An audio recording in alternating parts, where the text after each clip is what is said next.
Friends, कल हमने देखा था लास्ट क्लास में कि डबल सॉल्ट और कॉम्प्लेक्स सॉल्ट में डिफरेंस क्या क्या थे, क्या क्या डिफरेंस थे, सब मैंने आपको बताया था। ठीक है, आज हम स्टार्ट करेंगे टाइप्स ऑफ कॉम्प्लेक्स सॉल्ट।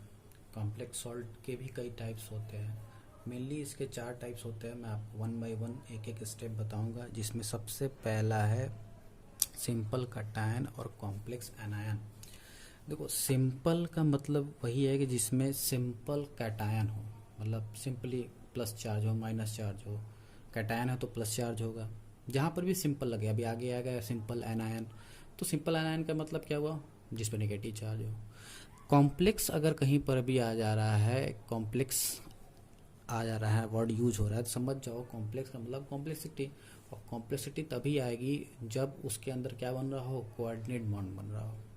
ठीक है, मतलब जो यहाँ एनायन होगा उसके अंदर कोऑर्डिनेट बॉन्ड बन रहा होगा, इसीलिए यहाँ पे कैसे एनायन का नाम कैसे दिया गया है, कॉम्प्लेक्स एनायन दिया गया है। क्लियर है? तो सबसे पहला है simple cation and complex anion. अब इसको हम एक एग्जाम्पल के थ्रू समझते हैं कि ये क्या कहना चाह रहा है, क्या एग्जाम्पल कहना चाह रहा है। तो देखो, इसके एग्जाम्पल के थ्रू मैं बोल रहा हूँ कि जैसे मैंने एग्जाम्पल लिया K4FeCN6 का होल्ड 6 CN6।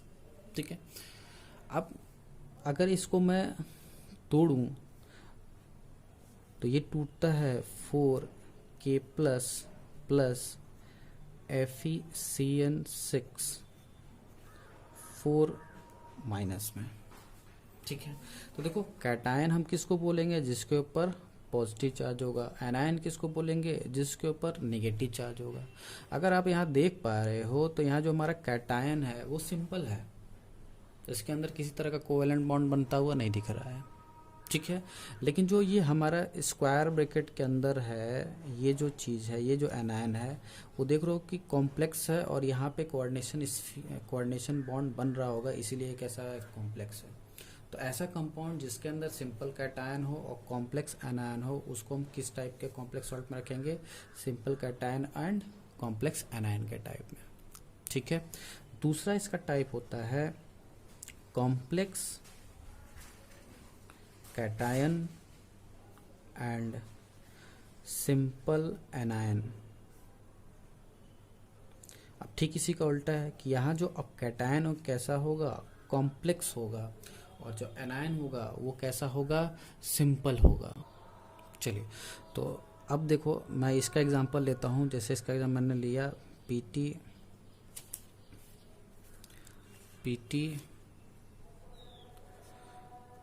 NH3 का होल 4 एंड Cl2।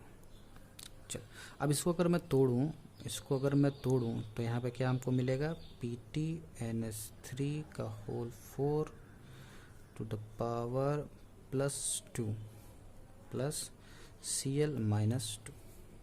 ठीक, अगर आप देख पा रहे हो यहाँ पर, तो ये जो स्क्वायर ब्रैकेट ये हमारा कहाँ पर है, कैटायन के पास में है, और जो एनायन है वो कैसा है, सिंपल है। तो मतलब जो हमारा कैटायन है वो कैसा हो गया, कॉम्प्लेक्स, और जो एनायन कैसा हो गया, वो सिंपल। तो ये किसका एग्जांपल हो गया, complex cation and simple anion का। थर्ड जो इसका है वो है complex cation and complex anion. मतलब अब यहाँ पर दोनों ही कॉम्प्लेक्स हो गया, मतलब अब हमारे कैटायन के अंदर भी कोऑर्डिनेट बॉन्ड पाया जाएगा और एनायन के अंदर भी कोऑर्डिनेट बॉन्ड पाया जाएगा। चलिए इसका एग्जांपल देते हैं। इसका एग्जांपल जैसे मैंने लिया PtNH3 का होल 4 और दूसरे ब्रैकेट में होगा PtCl4 का। ठीक है, अब देखो मैं इसको तोड़ रहा हूँ। देखो, हो सकता है आपको अभी ये तोड़ना है, प्लस माइनस का चार्ज यहाँ पे तो समझ में आ रहा होगा कि वैलेंसी क्या हो जाती है, क्रॉस। जैसे इसका 4 यहाँ चला जाएगा और इसका 1 जो है वो यहाँ चला आया, तो +1 और -4। यहाँ पर भी हमको दिखा कि ये 2 यहाँ चला जाएगा और यहाँ 1 यहाँ आएगा, तो इसके ऊपर +2 और इसके ऊपर -1 का चार्ज है। बट यहाँ पे 1 1 है, तो ऐसा नहीं होगा कि 1 1 आएगा, इसको हमको तोड़ना पड़ेगा। और इसको तोड़ने के लिए हमें ऑक्सीडेशन नंबर की रिक्वायरमेंट होगी। तो हो सकता है आपको अभी इसका तोड़ना चार्ज इस पर मैं लिख रहा हूँ वो आपको अभी समझ में ना आए, लेकिन जब ऑक्सीडेशन नंबर निकालना बताऊंगा इसी के बाद जो नेक्स्ट टॉपिक है हमारा, उसमें आपको एक क्लियर हो जाएगा कि ये चार्ज कहाँ से आ रहे हैं। तो अभी आप बस देखो कि मैं कर रहा हूँ, चार्ज कैसे डेवलप होगा ये आपको तब समझ में आएगा जब ऑक्सीडेशन नंबर आप निकालना सीख लोगे। ठीक है, तो देखो मैं इसको तोड़ रहा हूँ, इसको तोड़ूंगा मैं तो PtNH3 होल 4 इसके ऊपर +2 का चार्ज आता है, और इसको अगर मैं तोड़ूंगा तो ये टूटता है PtCl4 -2 का चार्ज। अब ये +2 -2 का चार्ज क्यों आया है ये मैं आपको बाद में बताऊंगा। ऑक्सीडेशन नंबर निकालना सिखाऊंगा तो फिर मैं आपको ये चीज़ वहाँ बताऊंगा +2 -2 क्यों आया। ठीक, तो अब देखो प्लस वाला मतलब ये हमारा क्या है, कैटायन पोर्शन है, और ये हमारा कैसा है, माइनस है, मतलब ये हमारा एनायन पोर्शन है। लेकिन अगर देखो दोनों ही में क्या है, हमारा स्क्वायर ब्रैकेट है। और मैंने क्या बताया कि जब भी स्क्वायर ब्रैकेट लगे तो समझ जाओ कि वहाँ पे क्या है, कॉम्प्लेक्सिटी है, मतलब कोऑर्डिनेट बॉन्ड बन रहा, मतलब यहाँ पर इस स्फीयर में भी कोऑर्डिनेट बॉन्ड है और यहाँ पर भी कोऑर्डिनेट, तो मतलब कैटायन और एनायन दोनों हमारा कैसा है, कॉम्प्लेक्स है। तो एक इसका एग्जाम्पल हुआ कॉम्प्लेक्स कैटायन और कॉम्प्लेक्स एनायन का। चौथा और आखिरी इसका एग्जाम्पल है न्यूट्रल कॉम्प्लेक्स।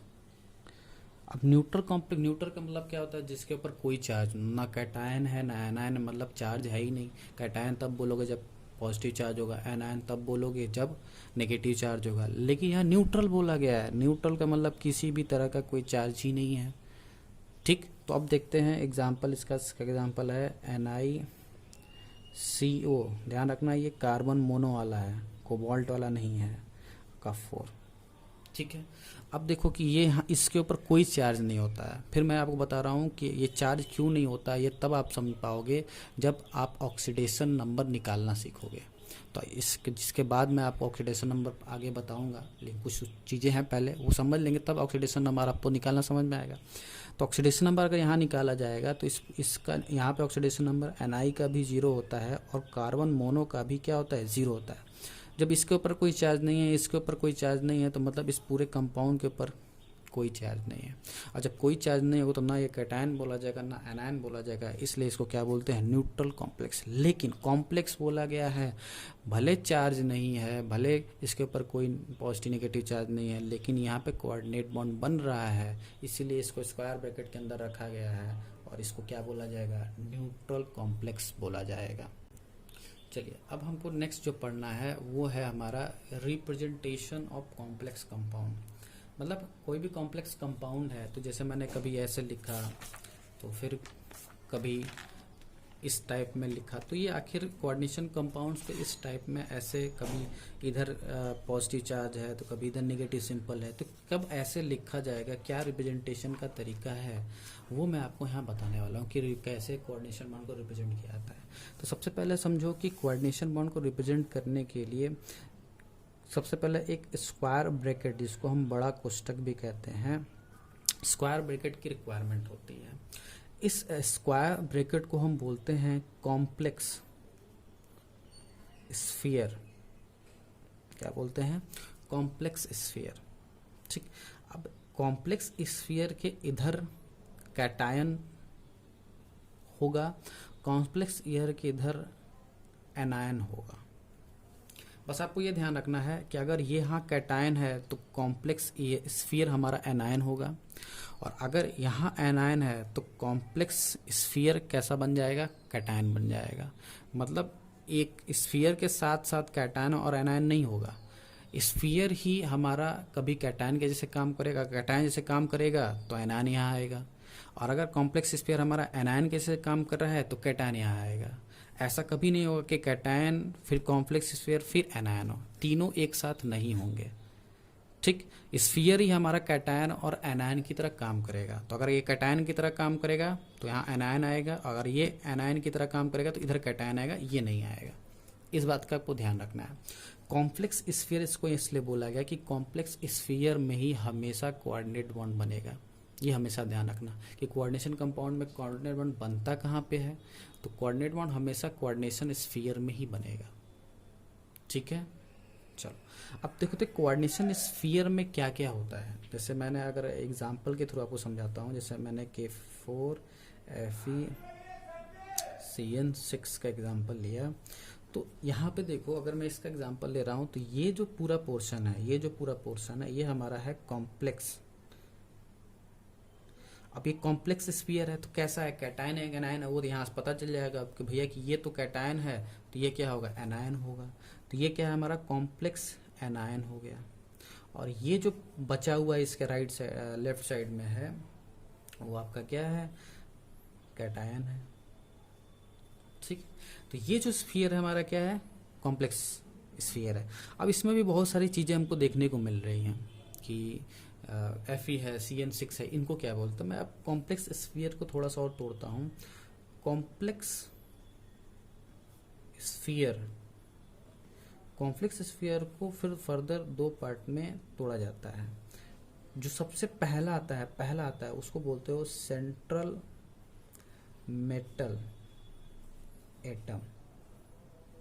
इसको मैं CMA बोलूँगा शॉर्ट में, सेंट्रल मेटल एटम।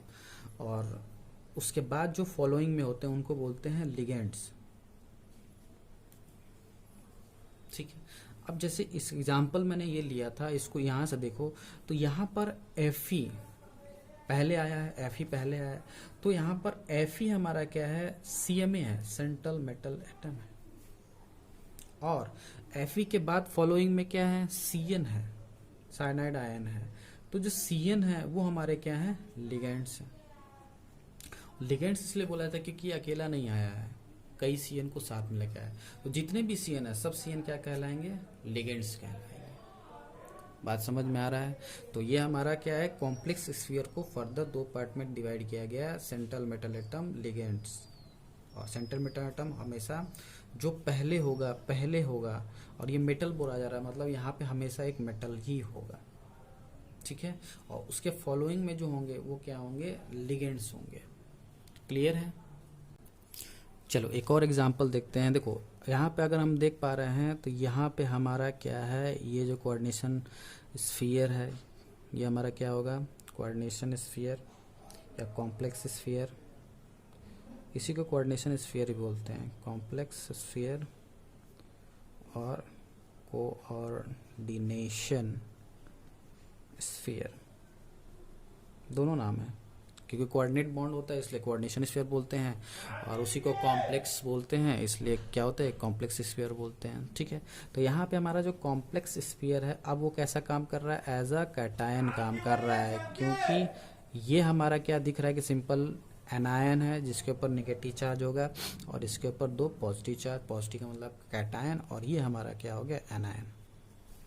ठीक है, अब अगर हम देखें तो यहाँ पर जो हमारा ये कार्बन मोनो नहीं है, ये कोबाल्ट वाला है, CO है, स्मॉल ओ है। यहाँ पर अभी इसके पहले हमने देखा था यहाँ पर कि यहाँ CO था लेकिन यहाँ O कैपिटल था, C कैपिटल O कैपिटल, ये कार्बन मोनो कार्बोनिल ग्रुप है। ठीक है, और यहाँ पे CO ये स्मॉल है, O C कैपिटल, ये कोबाल्ट का सिंबल है। ठीक है, तो यहाँ जो कोबाल्ट है वो हमारा क्या है, CMA है, सेंट्रल मेटल एटम है। और अब देखो यहाँ पे एक ही टाइप का लिगेंड था। यहाँ पे अगर आप देख पा रहे हैं तो यहाँ पे CN है और सिर्फ एक ही टाइप, CN ही है, 6 है, एक ही टाइप का है, तो यहाँ पे लिगेंड CN था। ठीक है, बट यहाँ पे अगर आप देख पा रहे हो तो यहाँ पे जो हमारा NH3 है और Br दोनों ही लिगेंड्स हैं। ध्यान ये रखना है आपको कि लिगेंड्स एक ही टाइप का हो सकता है या एक से ज़्यादा टाइप्स के भी हो सकते हैं। बस आपको ध्यान ये रखना है कि लिगेंड तभी बोला जाएगा जब वो कोऑर्डिनेशन स्फीयर के अंदर हो। अगर यही यहाँ से Br यहाँ निकल के चला है तो फिर वो लिगेंड नहीं कहलाएगा। लिगेंड के लिए नेसेसरी है कि वो कहाँ हो, inside the square bracket coordination sphere. अगर ऐसा नहीं होगा तो वो फिर लिगेंड नहीं बन पाएगा। क्लियर है, तो ये ध्यान रखना कि लिगेंड तभी बोलोगे, किसी को भी लिगेंड नहीं बोल दोगे, जब लिगेंड तभी बोलोगे जब वो कोऑर्डिनेशन स्फीयर के अंदर हो। अब जरूरी नहीं है कि जैसे यहाँ 2 टाइप के हैं, हो सकते हैं 3 टाइप्स के मिल जाए, 4 टाइप्स के मिल जाए, 5 टाइप के मिल जाए, 6 टाइप के भी मिल जाए। ठीक है, वो सारे लिगेंड कहलाएंगे। बस शर्त एक ही है, कंडीशन एक ही है कि वो कोऑर्डिनेशन स्फीयर के अंदर होने चाहिए। अगर कोऑर्डिनेशन स्फीयर से बाहर हुए तो फिर वो लिगेंड नहीं कहलाएंगे।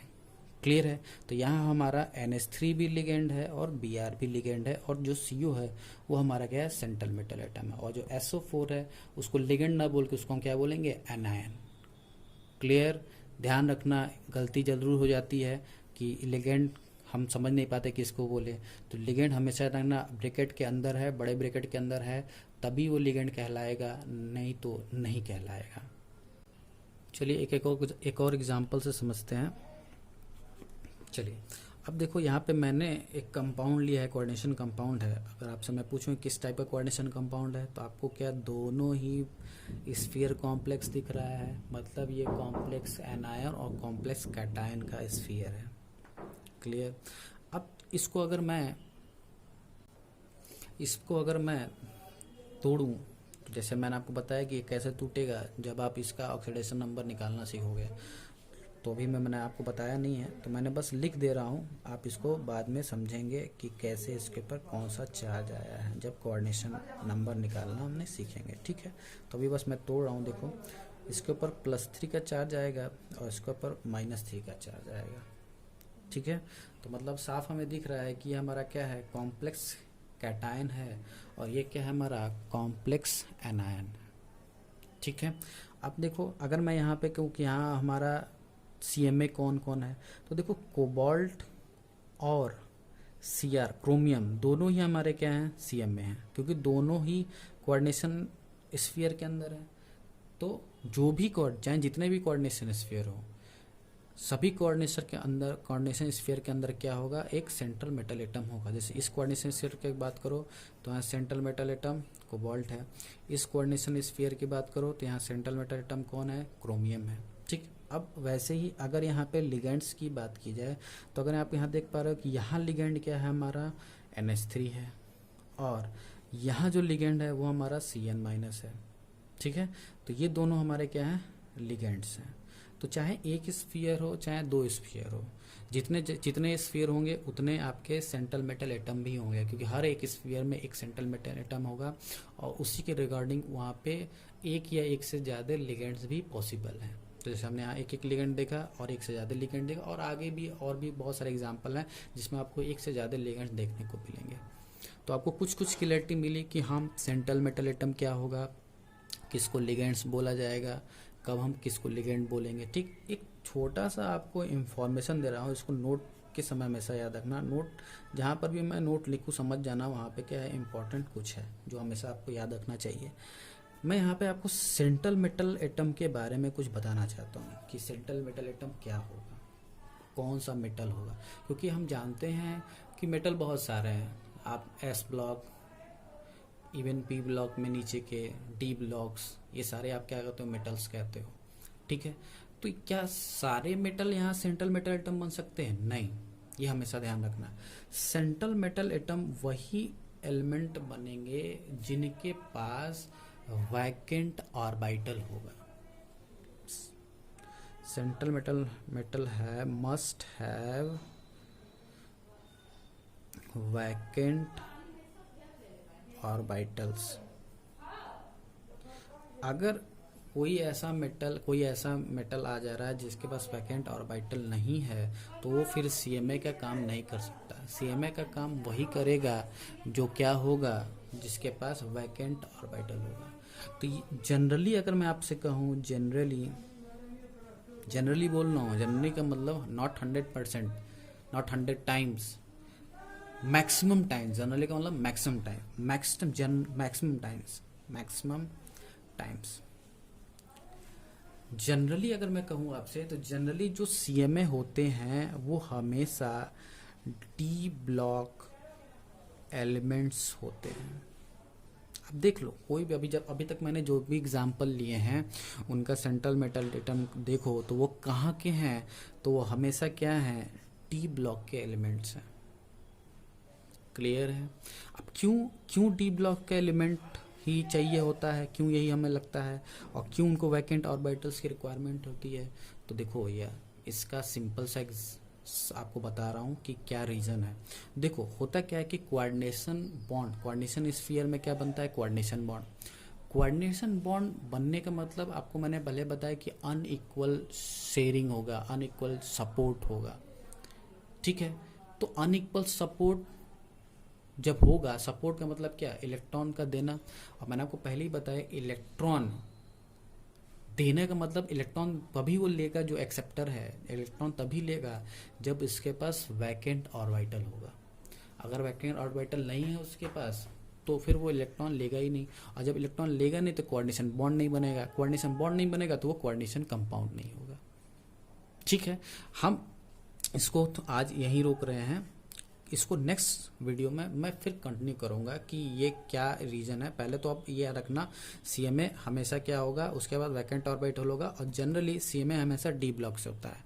इसके आगे मैं आपको नेक्स्ट वीडियो में बताऊंगा कि कोऑर्डिनेशन बॉन्ड बनता कैसे है, कौन एक्सेप्ट करता है, कौन डोनेट करता है, और किस वजह से वैकेंट ऑर्बिटल्स की रिक्वायरमेंट होती है। तो ये हम नेक्स्ट टॉपिक में नेक्स्ट वीडियो में देखेंगे। तब तक के लिए धन्यवाद।